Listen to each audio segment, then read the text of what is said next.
केहू गलत ना कहे अपना चीज के हो, केहू गलत ना कहे अपना चीज के हो। बोलो का भाव बात हरा लीची के हो, बोलो का भाव के करवटिया ये पिया कहनी रात जगिया, एक करवटिया ये पिया कहनी रात जगिया। आई के बुताता पिया हो लहंगा के अगिया, आई के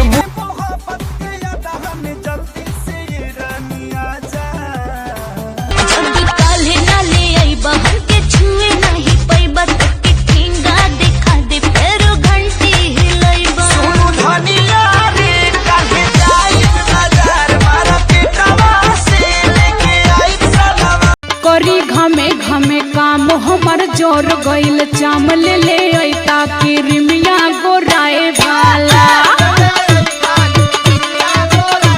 आची ना घर के इज्जत मरे आधा दिन भर प्यार के परचा लइकन से ही बाचे ले।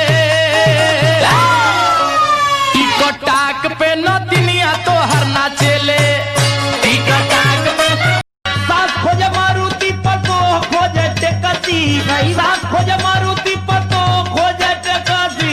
बुढ़वा मलाई खाला बुढ़िया खाले लपसी।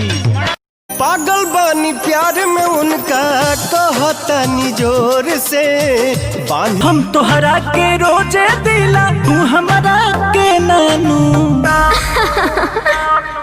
वीडियो कॉल पे आवो ना एगो मिठिया देता जानू।